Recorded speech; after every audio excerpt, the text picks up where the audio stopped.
Berarti kalau di marketing harus kita banyak melakukan bid'ah. Betul. Itu sukses ya. Betul. Pak Ustadz ya, kita kasih usulan ke Pak Iwang ya, kan di tiap ruangan kantor Robani sudah tulisannya. Robani Profesor Bid'ah. Nah. Betul. Ruang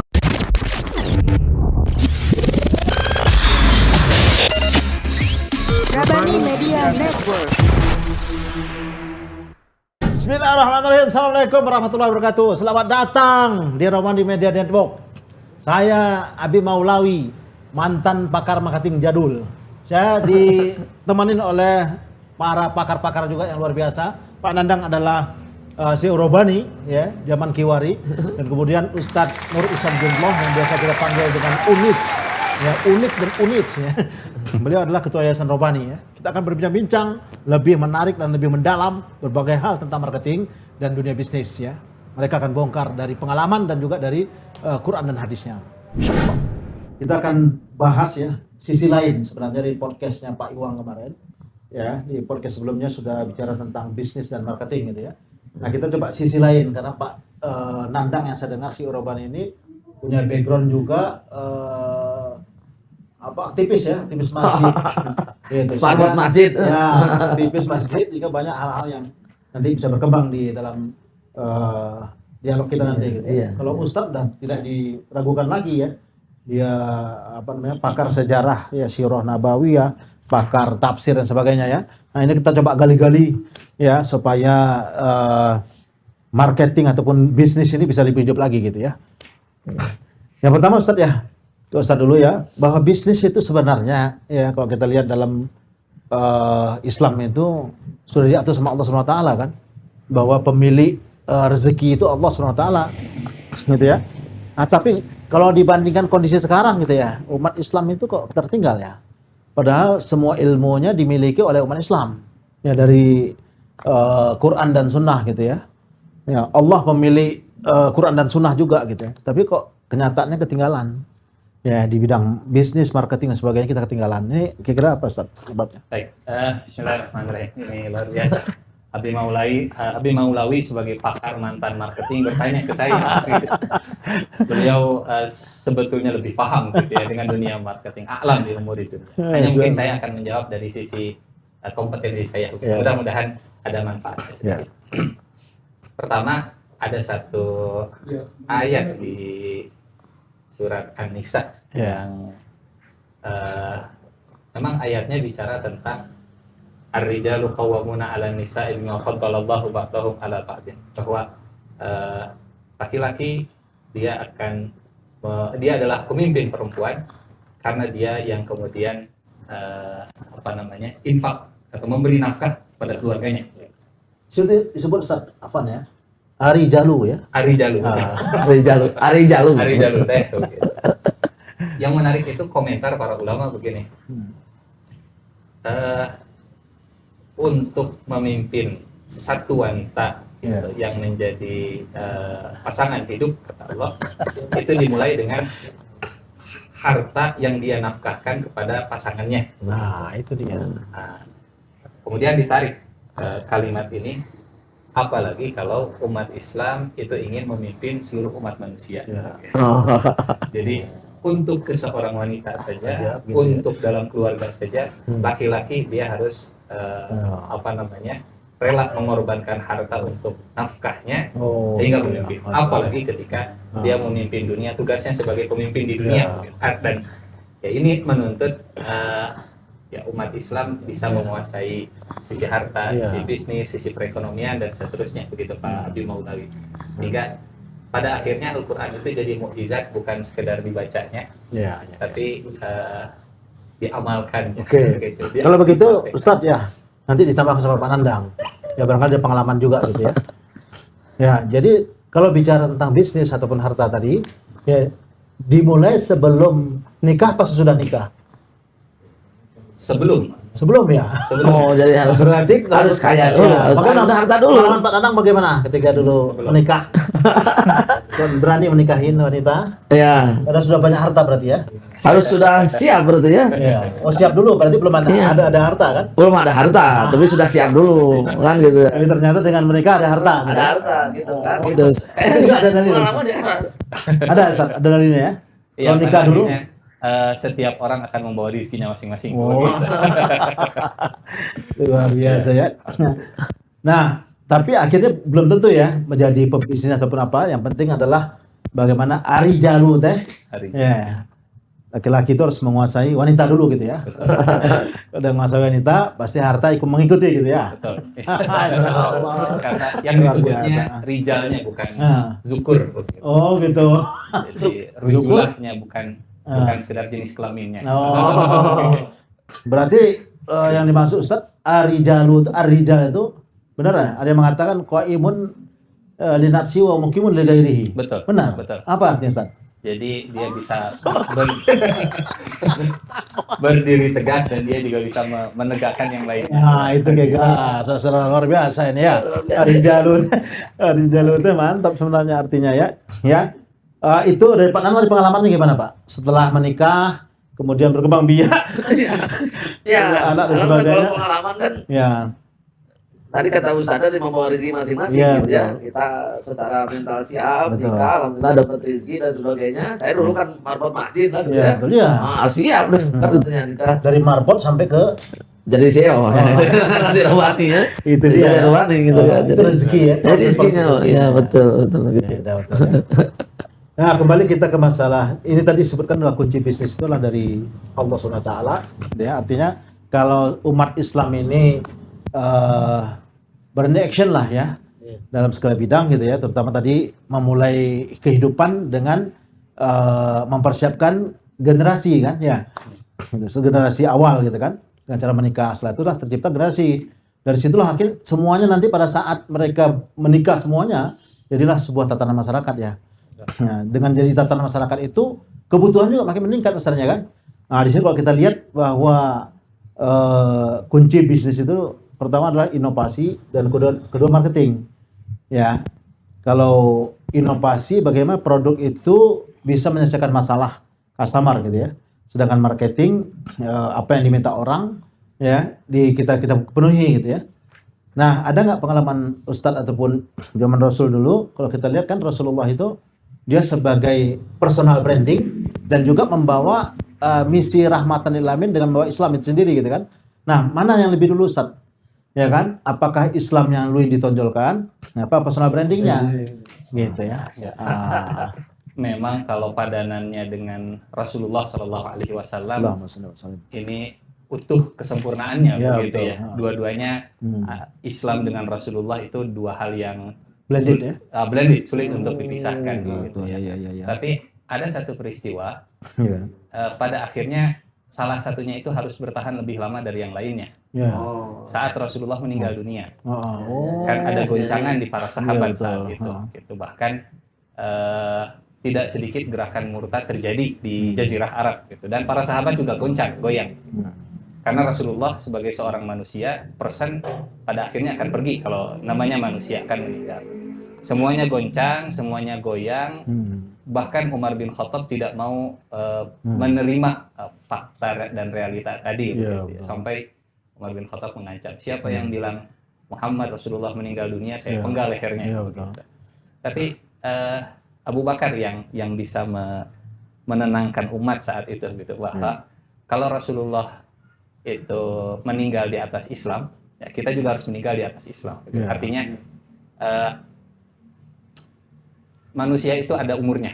Iya, Gitu. betul. Tapi kalau Islam itu insya Allah ada ada jaminan keabadiannya. Iya. Memang dua hal tidak bisa dipisahkan, tapi ada salah satu yang umurnya lebih panjang dari yang lain. Iya. Seperti itu. Kalau ini saya menjawab dari sisi sirah mungkin. Iya, betul. Wallahu a'lam. Lapan Anda dari segi inovasi yang disebutkan di sini ya, bahwa inovasi itu memberikan solusi ya untuk menyelesaikan permasalahan customer tadi kan, sedangkan marketing itu sendiri bagaimana supaya customer itu sesuai ya dengan apa yang diinginkan gitu ya.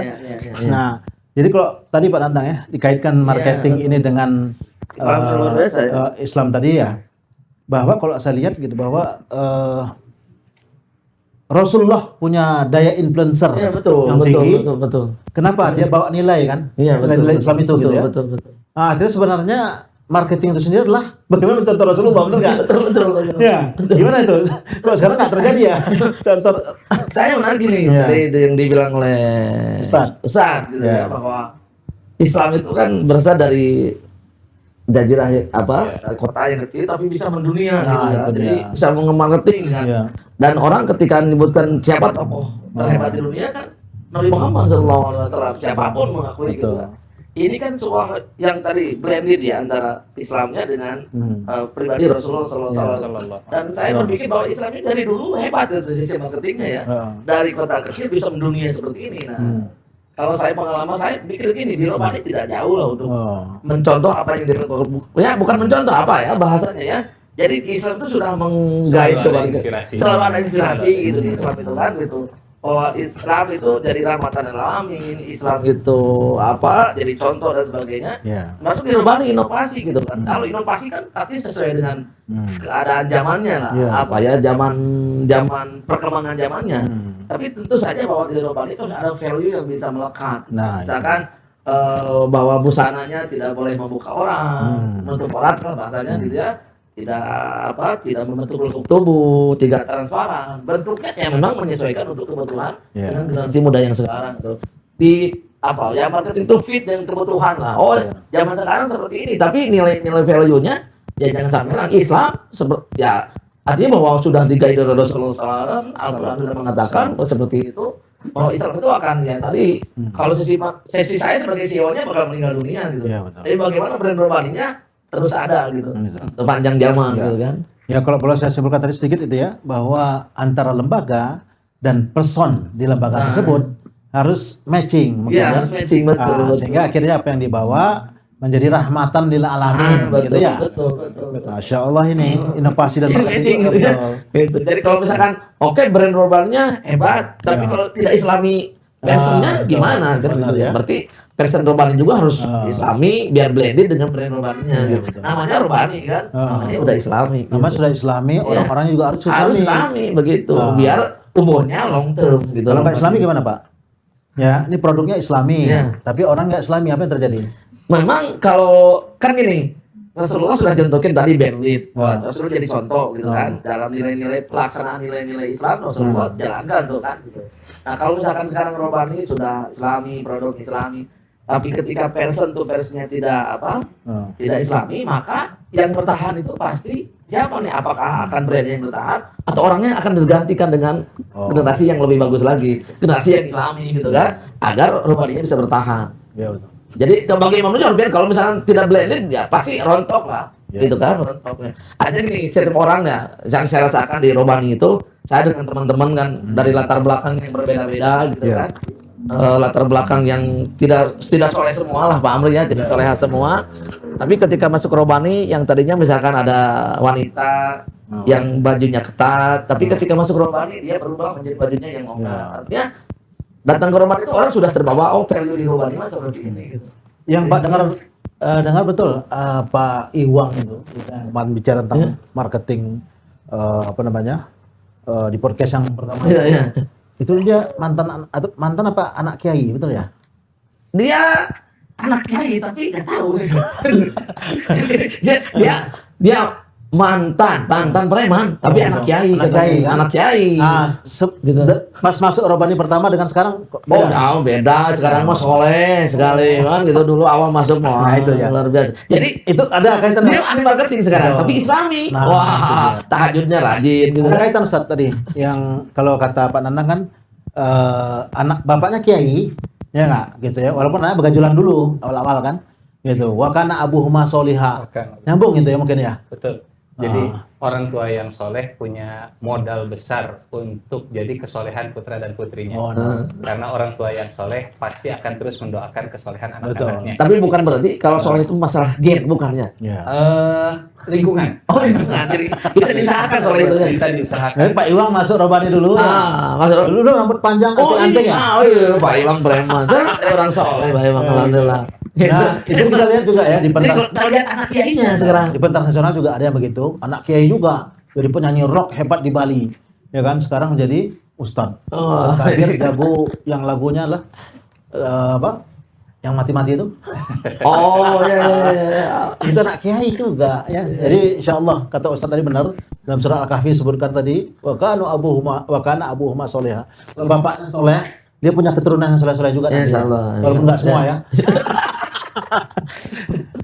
Menarik nih cerita kita ya. Masya Allah, dari sisi pembahasan marketing ini kita bongkar ke sana kemari ya. Dari sisi aktivisnya gimana, dari sisi marketing Boleh langitnya. menambahkan sedikit Silakan. mungkin, Pak Wali, terkait dengan ini mungkin bukan inovasi dan marketing bisnis mungkin ya. Ya. Saya berbicara inovasi bagaimana Rasulullah memasarkan Islam. Nah, itu menarik tuh. Inovasi Rasulullah ketika memasarkan ajaran Islam ke orang Mekah, Betul. ke orang Madinah, ke seluruh penduduk Jazirah Arab. Betul. Kita mengenal ada dakwah sirriyahnya Rasulullah. Saat Rasulullah sembunyi-sembunyi, setelah sirriyah, kemudian ada dakwah jahriyah. Itu juga salah satu bentuk inovasi. Kemudian di antara contoh inovasi Rasulullah, misalnya para ulama sirah itu membagi cara Rasulullah merespon reaksi, merespon tantangan. Dalam tanda petik mungkinnya pasar atau customer dakwah ini atau objek dakwah ini, katanya ada 4. Yang pertama, Rasulullah cenderung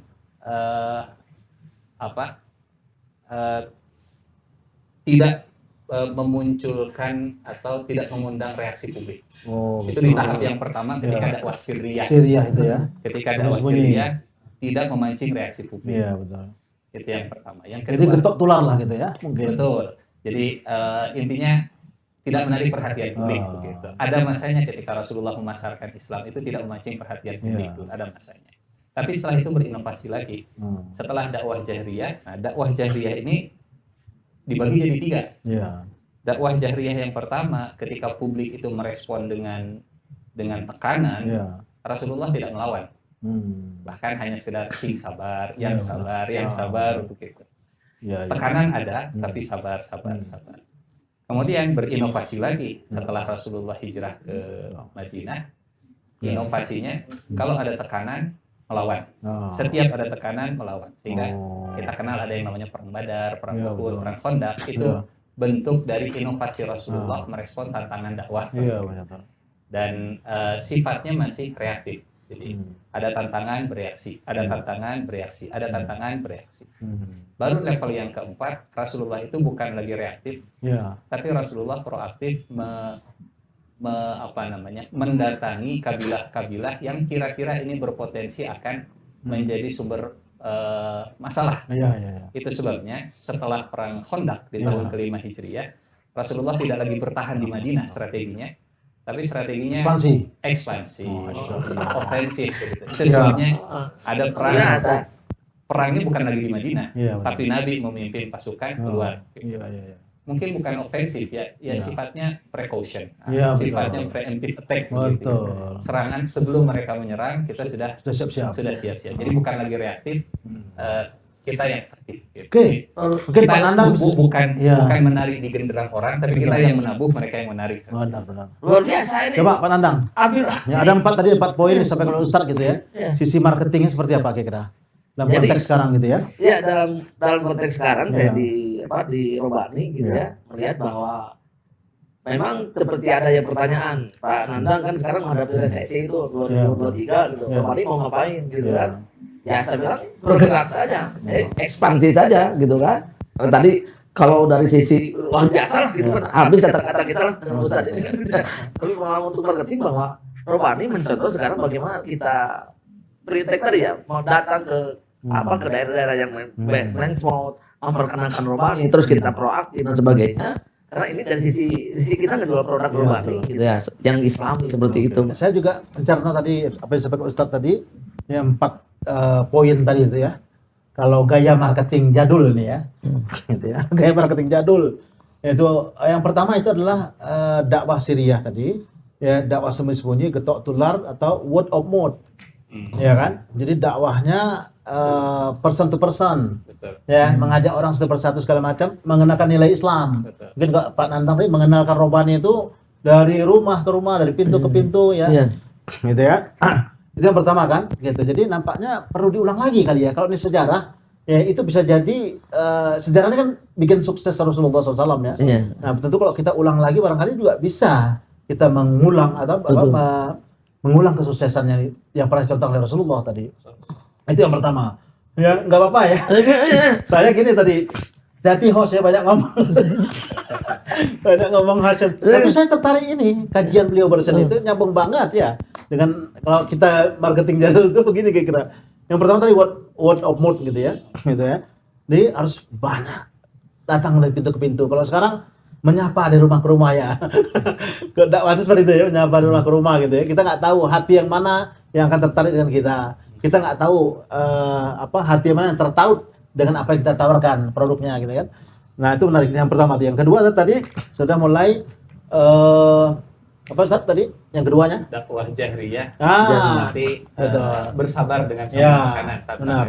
Nah dakwah jahriyah bersabar dengan tekanan artinya ketika kita menawarkan sebuah produk gitu kan ya, belum tentu semua orang suka, malah dicaci maki barangkali ya kan gitu ya. Ente mah nih produknya produk Robani ya. Robani itu kan punya Yahudi. Ya kan? Bukan punya umat Islam tuh gitu kan. Macam-macam ya. Ya sabar gitu kan. Yang kedua tadi itu berarti kita harus memang dalam menawar itu nggak pernah menyerah. Iya. Ya kan? Iya. Karena nilai-nilai yang kita bawa sesungguhnya gitu kan. Itu yang kedua ya. Tadi dari sisi Ustadz sampaikan word of mouth. Kemudian yang kedua adalah sabar ya kan dalam berdakwah, merespon tantangan atau merespon pasar tadi kan. Iya, iya. Yang ketiga baru bereaksi ya. Setiap ada aksi ada reaksi. Nah, ini disebut dengan fighting brand. Gitu ya. Fighting brand artinya brand yang kita bangun dari tadi ketok rumah ke rumah, kemudian juga dihina caci maki orang karena produk yang pertama pasti jelek gitu kan ya. Pasti ya. Lama-lama kan produk itu kan bagus ya. Apalagi orang udah merasakan manfaat dan sebagainya. Dia lama-lama pasti gitu lah. Jangankan kita orang yang menikah aja ya. Pertama-tama coba, iya kan? Padahal nikah itu indah, ibadah yang paling nikmat. Pas pertama gimana? Nggak enak juga rasanya kan? Gitu. Tapi makin lama makin indah, makin luar biasa. Begitulah dakwah sampai ke Ustaz tadi. Yang keempat tadi, setelah fighting brand, baru ada tindakan precaution brand. Artinya, kalau fighting brand kan berarti bagaimana supaya brand kita ini kuat, ya kita ciptakan brand-brand yang lainnya ya untuk menyerang brand-brand musuh. Ya. Gitu sehingga akhirnya brand utama itu tidak tersentuh ya enggak gitu ya pada saat dia menjadi brand second brand gitu kan sudah aman yang brand utama. Nah, gitu. ini bagus kayaknya Pak. Saya jadi host Pak. Jadi saya jadi host. Tapi zaman pakar marketing. pakar marketing aduh gitu kan. Jadi terus kalau dengan dihubungkan dengan digital sekarang dengan TikTok apa itu termasuk TikTok ya, gitu ya. Dia biasa bicara lewat digital. Ya, digital. Gitu. Tapi karena pakai gadget gitu ya. Jadi kalau semua orang pakai gadget, semua rumah istilahnya ibaratnya gadget ini pintu. Iya, betul, Ya, betul. kalau dulu kan dari rumah ke rumah ketok pintu, kalau sekarang pintu itu terketok dengan gadget ya. Semua gadget terketok dengan adanya sebuah informasi gitu. Betul. Masya Allah, luar biasa tadi Pak Nandang. Ya, betul. Ketika kita bongkar ya dari sisi sudut pandang Qur'ani, ternyata ada hal-hal yang sebenarnya Iya. bukan sesuatu yang baru, tapi udah pernah terjadi zaman dulu gitu ya. Jadi diangkat lagi oleh Ustadz barusan gitu, kita juga terperangah. Ya, betul. Nah, dari sisi Pak Nandang sebagai CEO Robani ya, itu mengalami hal-hal seperti tadi gitu kan. Iya, betul. Nah, gimana coba bisa ceritakan nggak? Nah, pengalaman di Robani itu bahwa tadi kan awalnya sedia dulu gitu kan. Kita dulu bikin konsep segala macam. Kemudian yang kedua kan ditawarkan. Ketika ditawarkan tuh kan ada yang nerima, ada yang nolak. Ya kalau ketika nolak, ya kita sabar. Tapi terus berusaha, terus bekerja dan sebagainya gitu kan. Kemudian tadi kan ketika yang terakhir yang keempat itu adalah ada ketika reaksi gitu kan. Ketika ada reaksi, ketika kita sudah masuk, kemudian reaksi, kita bikin strategi. Bagaimana kan yang namanya Robani alhamdulillah semakin besar sekarang kan. Ketika orang-orang kompetitor dan sebagainya juga membuat produk yang sama gitu kan.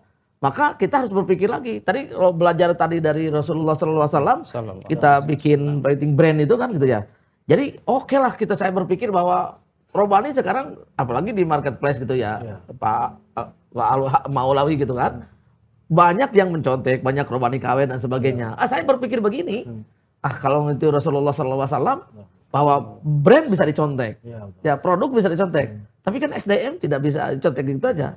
Apa tuh integritas. kekuatannya? Integritas kita bangun gitu kan. Bagaimana karyawan-karyawan Robani punya integritas. Rasulullah SAW 13 tahun gitu. Dan Rasulullah punya integritas. Tidak mudah mencontek integritas gitu. Jadi produk boleh dicontek, tapi integritas tidak mudah dicontek. Saya dengar dulu di fase yang kedua tadi ya, tentang harus sabar menghadapi celaan orang-orang mencela. Nah, produk-produk Robani itu banyak dicela dulu ya. Oh iya. Produk apaan itu? Ada yang bilang bahwa produk Robani mah jelek katanya gitu. Tapi kan laku. Gitu. Alhamdulillah. Malah sehari ini saya merasakan alhamdulillah wa syukurillah lah.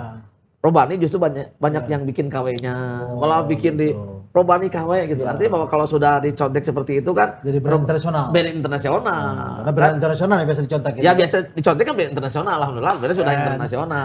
Yang penting ya ketika dicontek integritasnya dibangun gitu, sisi SDM-nya. Nah dari sisi itu gimana Ustadz? Gitu kan? Contek menyontek ini ya dalam masalah-masalah rezeki ini gimana? Kan apakah kita menjadi, karena kalau produk kita dicontek gitu ya, berarti rezeki orang lain itu lewat kita ya. Cuman masalah keberkahan dan sebagainya gimana Ustadz? Betul. Pertama saya ingin mengomentari tadi ya, meniru mungkin ya, Iya, mencontek. Pada akhirnya duplikasi. kita punya cita-cita sebagai umat Islam, kita harus jadi manusia yang digugu dan ditiru. Guru dan tiru. Jadi guru. Jadi target kita sebagai umat Islam harus jadi guru untuk seluruh alam semesta. Nah, gitu. Teladan berarti ya. Betul, jadi teladan. Jadi ustadz untuk seluruh alam semesta begitu ya. Ustadz itu artinya guru, guru itu digugu dan ditiru. Nah, setidaknya ditirunya sekarang sudah digugu ada. apa, Ustadz? Digugu itu artinya diikuti, digugu itu artinya kita punya otoritas yang tinggi sehingga orang bisa tunduk dengan apapun yang kita ucapkan begitu. Itu digugu. Kalau ditiru ya apapun yang kita lakukan mereka mengikutinya gitu. Orang yang meniru artinya mereka di belakang kita gitu. Yang meniru itu mereka di belakang kita. Di satu sisi mungkin ini perlu disyukuri begitu ya. Seperti yang tadi Pak Nandang sudah sampaikan gitu. Tanda ditiru berarti kita sudah cocok untuk dijadikan teladan. Sudah jadi uswatun hasanah. Jadi nyontek produknya ya. Hanya kalau tadi pertanyaan Pak Abi Maulawi tentang keberkahan, memang ini jadi jadi salah satu faktor yang harus diperhatikan ya, harus diperhatikan. Karena kalau urusan rizki sebelum kita lahir ke dunia di usia 4 bulan dalam kandungan juga sudah dicatat begitu. Tapi yang kita kejar adalah barokah dari rizki yang kita dapatkan itu. Jangan sampai kita mendapatkan hak kita yang sudah Allah tentukan, tapi dengan cara yang tadi mungkin ya, sesuatu yang melanggar, sesuatu yang meniru hak milik orang lain dan seterusnya begitu. Itu mungkin jadi masalah keberkahan jadi hal yang perlu diperhatikan. Oke, makasih Pak Ustadz ini ya. Saya teringat tadi tentang barokah tadi Pak Nanda. Sekarang gini ya, Robani kan mengalami pencontekan ataupun ditiru semua produk yang banyak. Betul. Nah, dari sisi barokahnya kerasa nggak Pak? Gini, jadi dari sisi barokahnya alhamdulillah Makin ditiru orang makin ditiru hancur orang. Robaninya bagaimana? Makin kita omset makin bagus malah orang semakin mengenal kan gini rumus barokah itu kalau saya belajar dari Pak Ustadz rumus barokah itu kan bukan rumus matematik tok gitu kan 2 tambah 2 menjadi 4 gitu kan. Kita awalnya kita juga khawatir Pak Maulawi itu dicontek, aduh gimana nanti kalau kita hancur gimana nih dicontek, apalagi kalau yang nyonteknya si kainnya jelek sehingga kenapa Robani bikin kualitasnya jelek, padahal itu bukan bikinan Robani tapi bikinan orang yang mencontek. Tapi ternyata dengan seperti itu banyak orang mencontek, banyak orang yang malah mencari-cari yang aslinya mana gitu. Justru kita semakin alhamdulillah semakin besar. Ditiru dan digugu tadi. Ditiru dan digugu itu. Ditiru semakin besar kita. Alhamdulillah ya. Alhamdulillah. Itulah berkahnya di situ kan. Alhamdulillah. Ternyata ya kalau disebut tadi meniru dan sebagainya itu bisa disebut zalim mungkin Ustaz ya. Jadi kalau dalam konsep Islam itu kan orang yang dizalimi itu semakin sukses gitu ya. Doanya semakin dijabah. Doa semakin dijabah gitu kan ya. Nah, berarti harus mintakan kezaliman yang banyak gitu. Semakin doa semakin kenceng, semakin mantap. Jadi jangan takut dizalimi orang begitu saja. Kita berkarya terus, berbuat terus yang terbaik, word of mouth tadi, dakwah dari pintu ke pintu, ya kan, menyebarkan value Islam. Dulu semakin penasaran orang kan, semakin banyak masuk Islam. Yakin. Dan semakin banyak. boleh jadi ya berkembang dan besarnya Robani itu dari barokah ya. itu dia. Karena barokah itu kalau kata orang Sunda ya barokah adalah barokah. Gitu.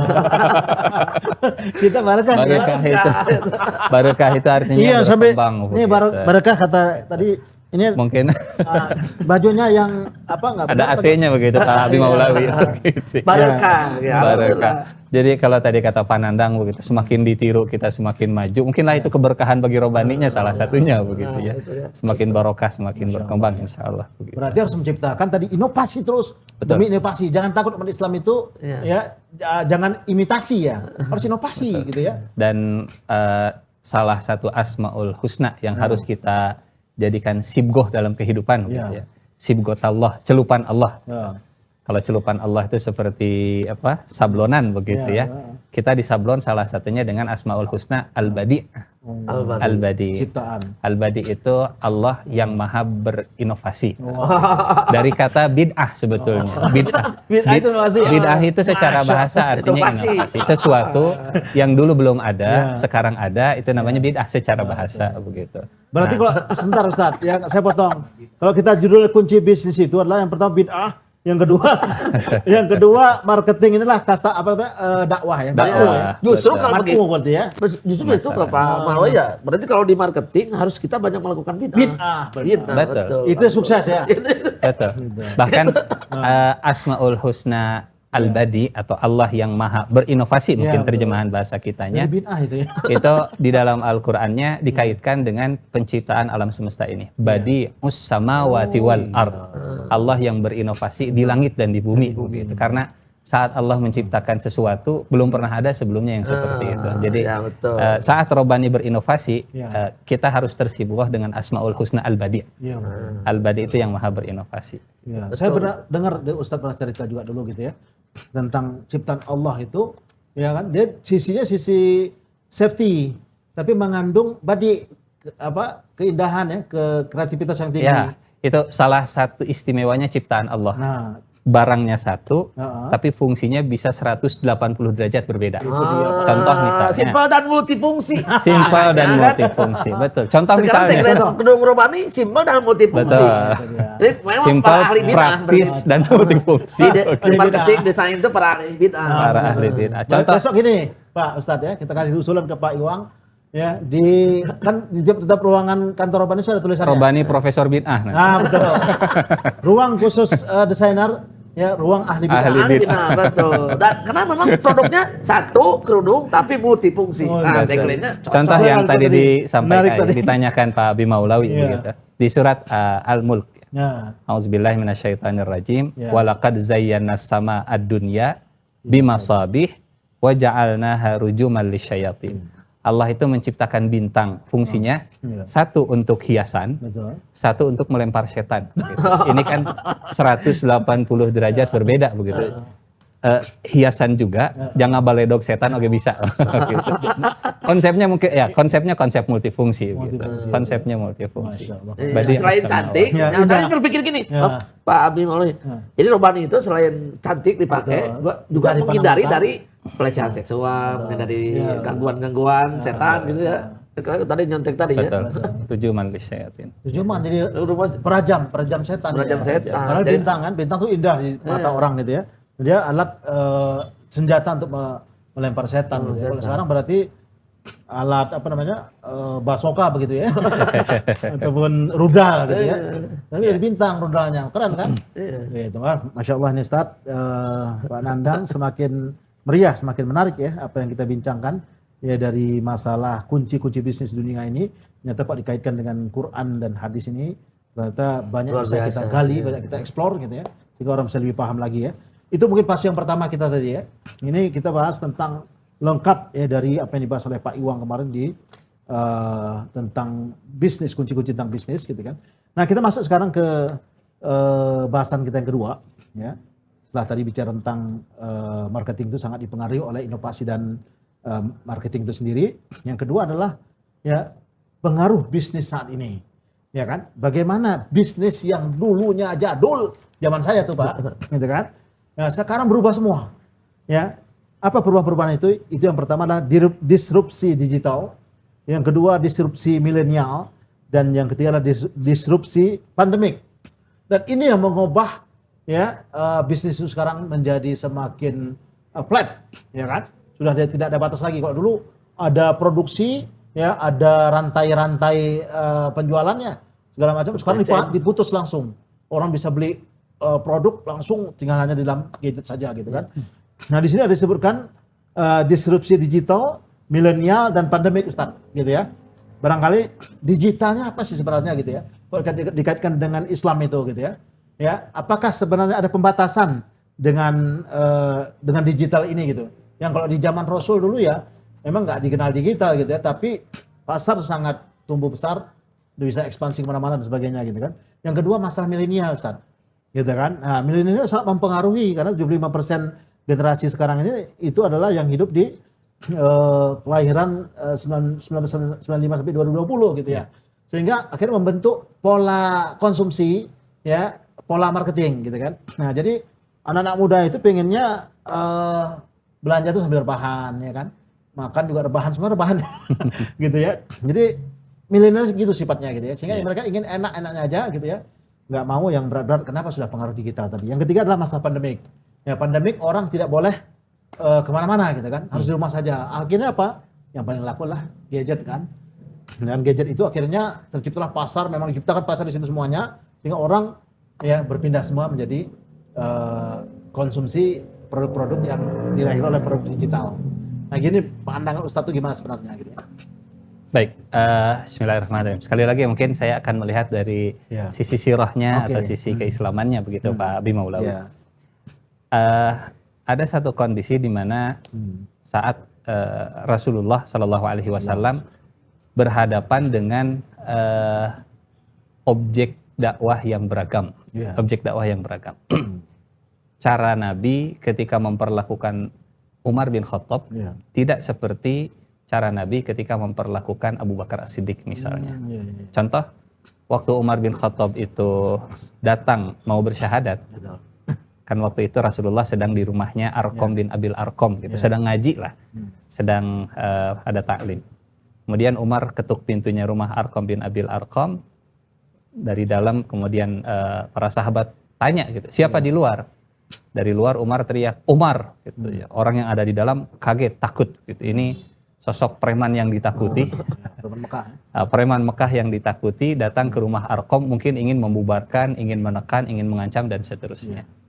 Tapi Nabi dengan ketenangannya menghadapi tantangan dari Umar bin Khattab, apalagi di situ ada Hamzah bin Abdul Muttalib yang 3 atau 4 hari sebelumnya baru masuk Islam. Begitu. Kata Hamzah, kenapa kalian takut seperti ini? Tenang. Kalau Umar datang dengan berita buruk, membawa keburukan, ana lahu, saya siap menghadapinya. Tapi kalau Umar itu datang dengan kebaikan, kita sambut baik-baik saja. Begitu.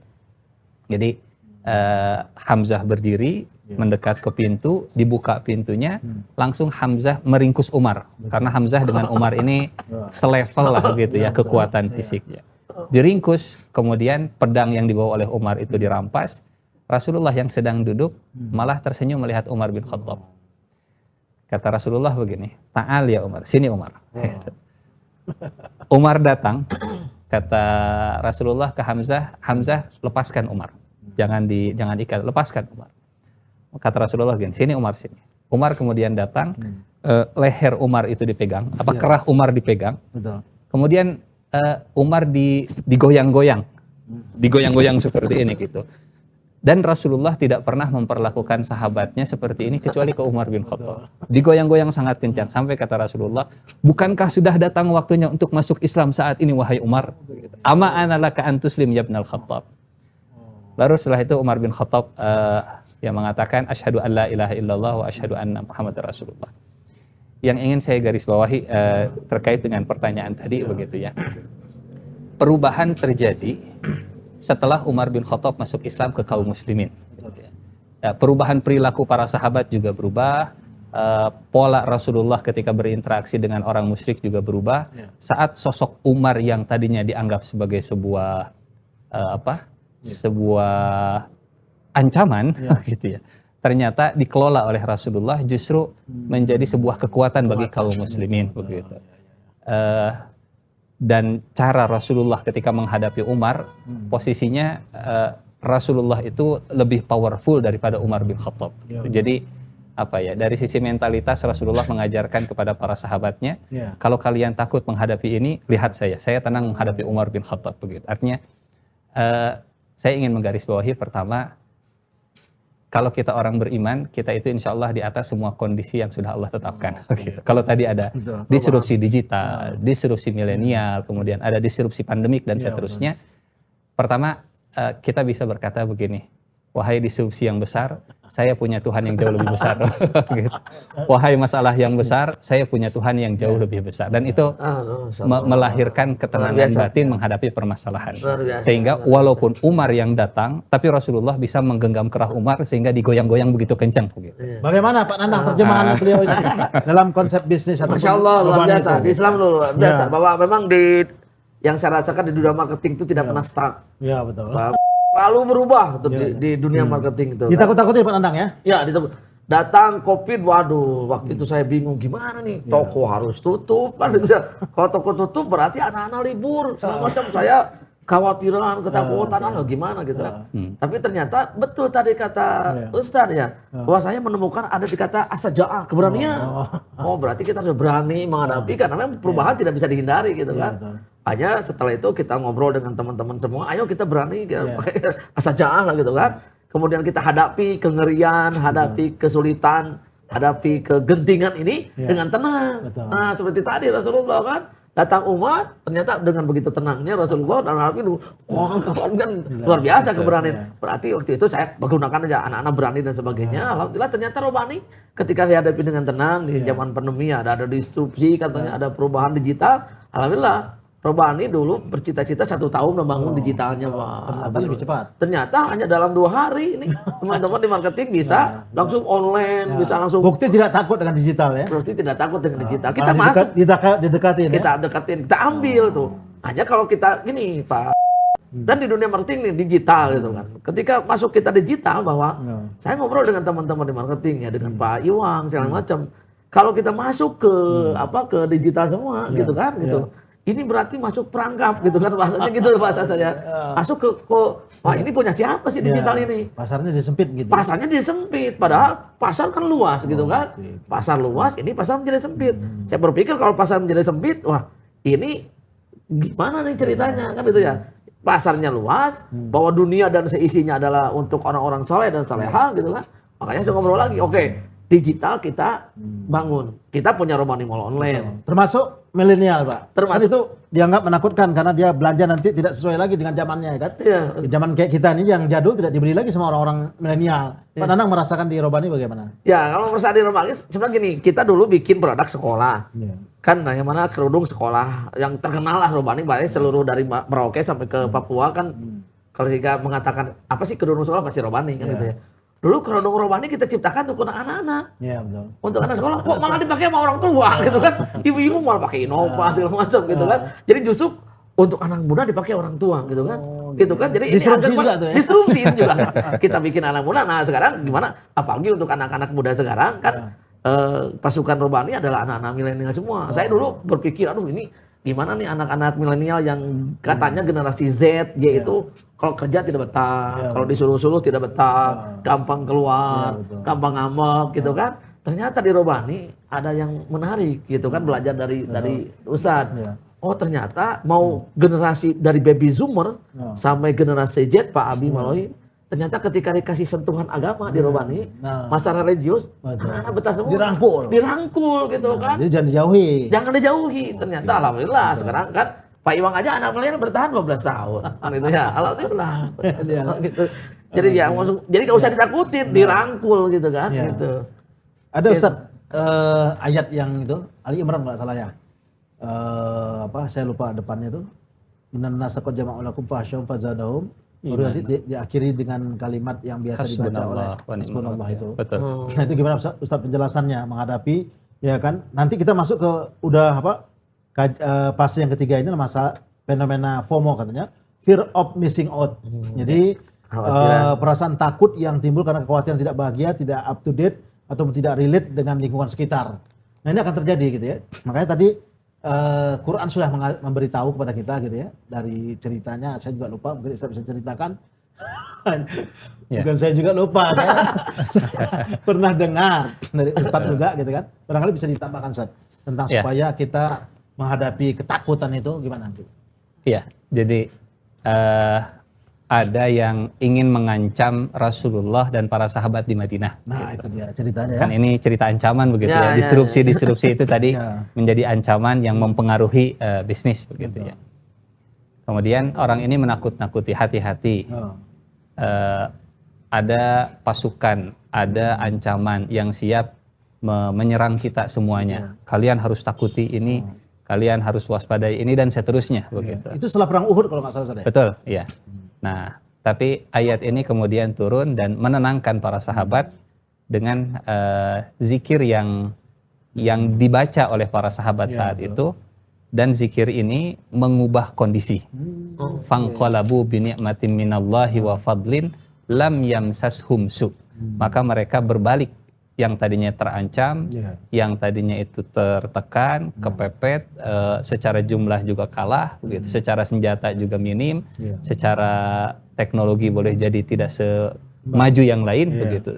Dalam kondisi tertekan, terancam tadi, mereka mencukupkan diri dengan Allah Subhanahu wa taala. Artinya mereka kembalikan semua kepada Allah. Hasbunallah wa ni'mal wakil. Akhirnya apa yang terjadi? Kondisinya berbalik. Fanqalabu, mereka mendapatkan nikmat, dan ayatnya menarik. Fanqalabu bi ni'matin minallahi wa fadlin lam yamsashum su.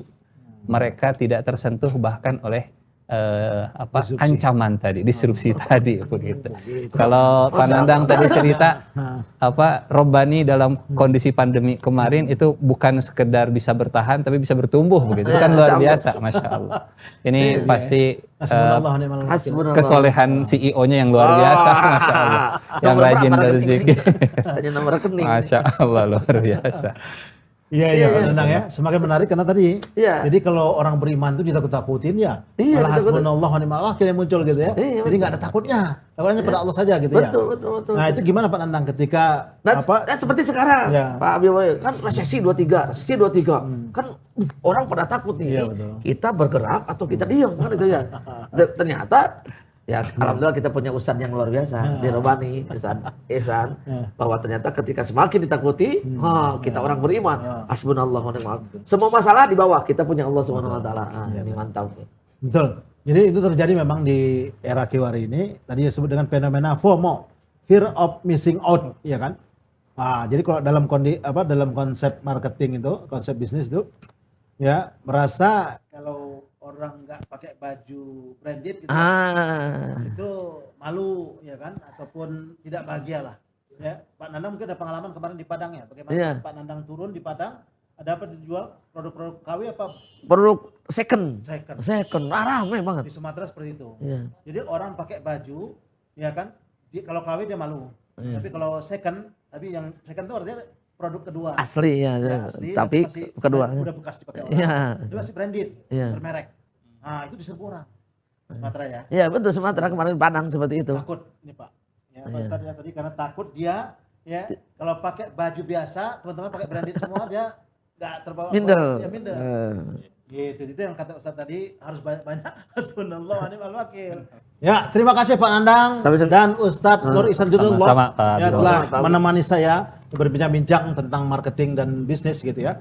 Mudah-mudahan ya, kita bisa bertemu lagi di lain waktu. Insya Allah. Kita tutup dengan doa penutup majelis. Silakan Ustadz. Subhanakallahumma wa bihamdika asyhadu an la ilaha illa anta astaghfiruka wa atubu ilaik. Assalamualaikum warahmatullahi wabarakatuh. Waalaikumsalam Waalaikumsalam warahmatullahi wabarakatuh.